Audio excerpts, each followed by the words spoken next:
샬롬 3월 25일 수요일 하나님 나라를 시작하는 말씀 묵상 시간입니다. 하나님께서 오늘 우리에게 주시는 말씀은 요한복음 6장 16절에서 24절까지의 말씀인데요. 젊은 누리 3-4순회 방영기 집사님께서 말씀을 봉독해 주시겠습니다. 하나님의 말씀을 경청하십시오. 조금 있으면 너희가 나를 보지 못하겠고 또 조금 있으면 나를 보리라 하시니 제자 중에서 서로 말하되 우리에게 말씀하신 바 조금 있으면 나를 보지 못하겠고 또 조금 있으면 나를 보리라 하시니면 또 내가 아버지께로 감이라 하신 것이 무슨 말씀이냐 하고 또 말하되 조금 있으면이라 하신 말씀이 무슨 말씀이냐 무엇을 말씀하시는지 알지 못하노라 하거늘 예수께서 묻고자 함을 아시고 이르시되 내 말이 조금 있으면 나를 보지 못하겠고 또 조금 있으면 나를 보리라 함으로 서로 문의하느냐 내가 진실로 진실로 너희에게 이르노니 너희는 곡하고 애통하겠느냐 세상은 기뻐하리라 너희는 근심하겠으나 너희 근심이 도리어 기쁨이 되리라 여자가 해산하게 되면 그때가 이르렀으므로 근심하나 아기를 낳으면 세상에서 사람 난 기쁨으로 말미암아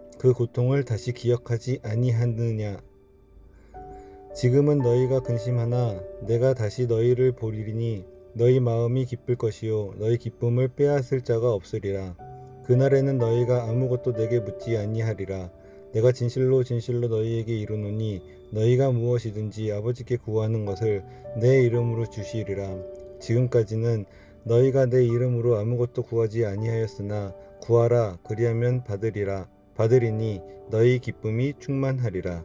아멘. 오늘 본문은 예수님께서 십자가를 지시기 전 제자들과 나누신 마지막 만찬 자리에서 주신 말씀입니다. 주님은 제자들에게 조금 있으면 너희가 나를 보지 못하겠고 또 조금 있으면 나를 보리라 라는 수수께끼 같은 말씀을 하시죠. 그런데 제자들은 이 말씀이 도무지 무슨 뜻인지 몰라 서로 수군거립니다. 예수님은 그런 제자들에게 16절부터 22절까지 그들이 곧 겪게 될 극심한 근심과 그러나 그 근심 이후에 찾아올 큰 기쁨에 대해 말씀하십니다. 그런데 흥미로운 점은 슬픔이 기쁨으로 변할 것이라는 이 위로의 말씀을 하시다가 23절과 24절에 이르러 갑자기 기도에 대한 말씀을 하신다는 것입니다. 무엇이든 아버지께 구하라 그리하면 받게 될 것이라고 하시죠. 그렇다면 십자가와 부활을 앞두고 근심과 기쁨을 말씀하시던 주님이 왜 갑자기 기도와 간구를 연결지어서 말씀하시는 걸까요?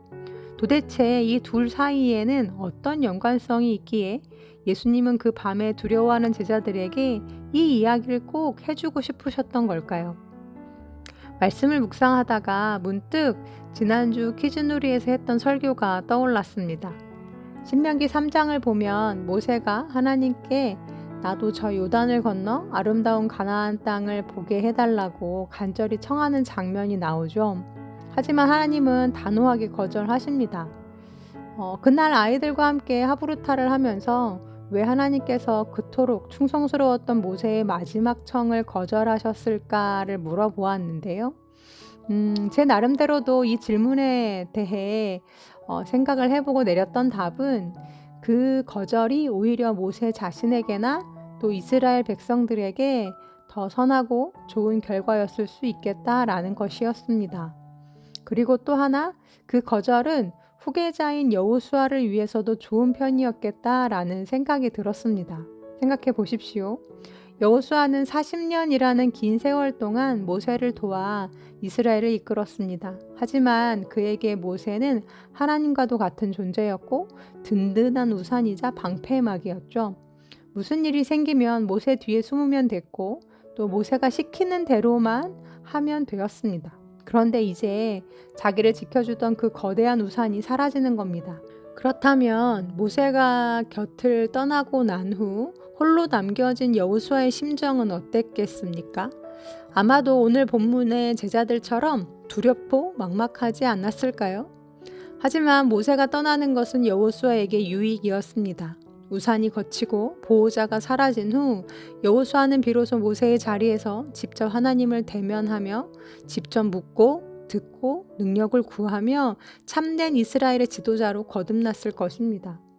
이와 마찬가지라는 거죠. 예수님께서 사랑하는 제자들 곁을 떠나시는 것은 그 누구보다 제자들 자신에게 가장 큰 유익이었습니다. 지금까지 제자들은 예수님을 통해서만 하나님의 뜻을 들었습니다. 예수님을 통해서만 기적과 능력을 경험했죠. 주님은 그들의 완벽한 스승이었고 리더였고 방패막이요 보호자이셨습니다. 그런 주님이 제자들 곁을 떠나신다는 건 그래서 제자들에게는 큰 두려움이자 근심이었죠. 하지만 주님이 떠나신 이후 제자들은 어떻게 되었을까요? 그들은 주님이 서 계시던 자리에서 주님이 감당하시던 사역을 대신 감당하는 작은 예수들로 거듭납니다. 예수님의 십자가와 부활 그리고 승천이 당장에는 제자들에게 큰 근심이요 두려움이었겠지만 주님은 십자가에 달려 죽으심으로 성소의 휘장을 위에서 아래로 찢어 놓으셨습니다.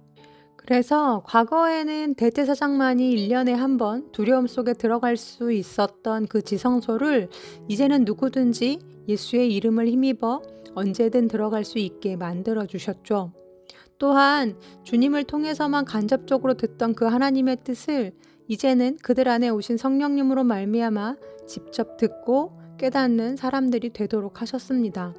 주님이 십자가로 온전히 허물어 버리신 그 죄의 담장 덕분에 이제 제자들은 영원토록 하나님 아버지와 직접 교제하며 동행하는 충만한 기쁨을 누리게 된 것이죠. 이렇게 말씀을 묵상할 때 제 안에 한 가지 깨달음이 생겼습니다. 우리 주님은 하나님 아버지와 함께 소통하고 교제하는 그 기쁨이 너무나도 크셨구나. 그래서 무엇과도 비교할 수 없는 이 엄청난 기쁨을 사랑하는 제자들에게 그리고 오늘 우리들에게 꼭 되찾아주고 싶으셨던 거구나 라는 생각이 들었습니다. 첫사람 아담은 죄로 말미암아 하나님과 함께 연합하는 그 기쁨을 잃어버리고 말았습니다. 눈을 뜨면 하나님께 묻고 하나님의 음성을 듣고 그분과 스스럼 없이 교제하며 누렸던 그 에덴에서의 친밀함의 기쁨 말입니다. 주님은 십자가를 통해 인간이 잃어버렸던 그 에덴에서의 기쁨, 그 원래의 행복을 우리에게 고스란히 돌려주고 싶으셨던 거죠. 그래서 주님은 오늘 24절 말씀에서 이렇게 말씀하십니다. 지금까지는 너희가 내 이름으로 아무것도 구하지 아니하였으나 구하라. 그리하면 받으리니 너희 기쁨이 충만하리라. 이 말씀 속에는 주님의 이런 절절한 마음이 담겨 있습니다. 얘들아, 아버지와 묻고 답하며 함께 살아가는 삶이 얼마나 행복하고 기쁜 줄 아니? 나와의 이별이 지금은 너희에게는 슬픔이고 두려움이요 근심이 되겠지만 이 십자가 뒤에는 감히 세상이 줄 수 없는 엄청난 기쁨이 너희를 기다리고 있단다. 나만이 행하던 그 하늘의 능력이 곧 너희의 능력이 될 거야. 내가 아버지 안에 있고 아버지가 내 안에 계시는 그 놀라운 기쁨이 이제 너희의 기쁨이 될 거야. 그러니 그날이 오면 무엇이든지 아버지께 직접 구하렴. 그러면 아버지께서 응답하실 거야. 네, 이렇게 말씀하고 계시는 겁니다. 그 마지막 밤 주님은 십자가의 고통을 앞두고 계셨지만 머지않아 다시금 에덴에서의 기쁨과 특권을 회복할 제자들의 모습을 떠올리며 참 기쁘시지 않았을까 싶습니다. 사랑하는 우리 우신가족들, 그래서 이 시간 우리 성도님들께 묻고 싶습니다. 주님이 몸소 십자가를 지시면서까지 우리에게 회복해 주신 그 아버지와의 동거, 하나님과의 친밀한 사귐이 오늘 여러분에게 진짜 기쁨이 되고 있습니까? 구하라, 그리하면 받으리니 너희 기쁨이 충만하리라 하셨는데 아버지를 직접 부르며 응답받는 그 충만한 기쁨을 매일의 삶에서 맛보며 살아가고 계십니까? 간절히 바라기는 주님이 자신의 몸을 찢어 직접 이루신 그 아버지와의 연합을 삶에서 누리실 수 있는 우리 우신가족들 되기를 간절히 소망합니다. 그래서 우리 안에 계신 그리고 우리 곁에 계신 성령님으로 말미암아 주님의 능력이 나의 능력이 되고 주님이 우리에게 그토록 회복시켜 주시고 싶으셨던 그 아버지와의 친밀한 사귐에서 오는 그 하늘의 기쁨이 오늘 우리 성도님들의 삶에 충만히 임하시기를 간절히 기도합니다. 아멘. 함께 기도하시겠습니다. 하나님, 오늘 말씀을 통해 주님이 소유하시고 매일같이 느끼셨던 그 기쁨과 평안과 능력을 우리에게 너무도 주고 싶어 하셨다라는 걸 묵상해 보게 되었습니다. 자신을 십자가에 못 박으시면서까지, 자신의 생명을 내던지시면서까지 우리에게 주시고 싶으셨던 그 하늘의 기쁨과 평안과 능력을 이 땅에서 누리는 우리 성도님들 되게 하여 주옵소서. 우리 안에 이미 거하고 계신 성령님과 오늘도 동행하고 소통하며 고단한 이 땅의 삶도 천국으로 하하는 오늘 하루 되기를 간절히 소망합니다. 예수님의 이름으로 기도합니다. 아멘. 말씀을 마쳤습니다. 이후로는 오늘 말씀을 봉독해 주신 방영기 집사님의 레마의 말씀 사연을 함께 나눕니다. 안녕하세요. 젊은 누리 3-4순 방영기 집사입니다. 목사님의 항상 가슴을 울리는 설교가 제 인생의 인생 설교지만 저는 주기도문을 항상 되뇌입니다. 하늘에 계신 우리 아버지로 시작하는 이 기도문을 읊조릴 때면 꼭 나를 바라보고 나를 지켜보시는 하나님이 나와 함께하고 계시다라는 생각이 듭니다. 사실은 기도를 어떻게 해야 할지 몰라서 시작하게 된 것입니다. 예수님이 제자들에게 알려주신 그 기도가 꼭 나같이 하나님을 믿지만 이게 맞는지 잘 모르겠는 저 같은 사람에게 알려주시는 말씀 같습니다. 주기도문을 외울 때면 하나님이 제게 괜찮아, 내가 지금 여기 있으니까 걱정하지 마 라고 말씀하시는 것 같습니다. 오늘 성경의 말씀처럼 구하라 그리하면 받으리니 너희 기쁨이 충만하리라 라는 말씀처럼 나의 하나님께 오늘도 기도 못하는 나라도 알려주시는 나침판 같은 기도문입니다. 오늘 하루 즐거움과 기쁨으로 충만한 하루 되시길 기도합니다. 네, 이렇게 보내주시면서 주기도문 찬양 신청해 주셨습니다. 무엇라 기도해야 할지도 잘 모르겠고 또 때로는 너무 지쳐서 기도할 힘과 의지조차 없을 때 그저 아버지라고 그 이름만 불러도 그 뒤에 그리고 내 속에 있는 그 수많은 말 못할 탄식과 간구를 주님은 이미 다 아시고 계실 거란 생각이 드는데요. 이미 성령님은 내 마음속에 계셔서 내 상한 마음과 두려움과 막막함을 다 헤아리고 계실 테니까요. 오늘은 그저 아버지라고 한마디 불러보시면 어떨까요? 이후 주님이 가르쳐 주신 기도에 우리의 기도를 실어 오늘 내 안에 그리고 지금 내 곁에 계신 하나님께 우리들의 마음을 토로해 보면 좋겠습니다. 그럼 집사님께서 추천해 주신 찬양 들으시면서 더 깊은 묵상 하시겠습니다.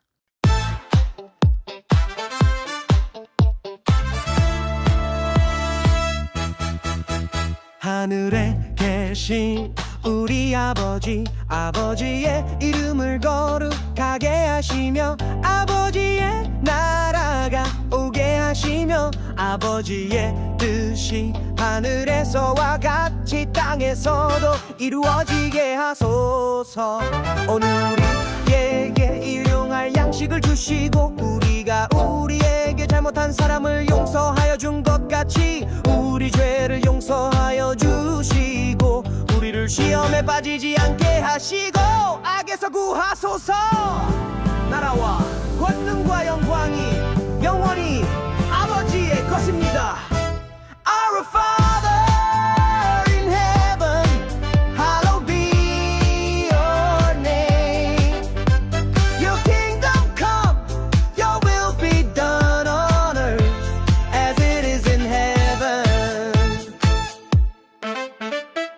Give us today our daily bread. Forgive us our debts as we also have forgiven our debtors. And lead us not into temptation, but deliver us from the evil one. For yours is the kingdom and the power and the glory forever. 하늘에 계신 우리 아버지, 아버지의 이름을 거룩하게 하시며 아버지의 나라가 오게 하시며 아버지의 뜻이 하늘에서와 같이 땅에서도 이루어지게 하소서. Our Father in heaven, hallowed be your name. Your kingdom come, your will be done on earth as it is in heaven.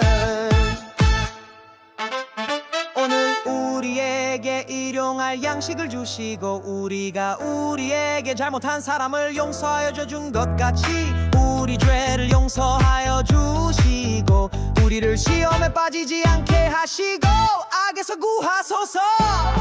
나라와 권능과 영광이 영원히 아버지 것입니다. Give us today our daily bread. Forgive us our debts as we also have forgiven our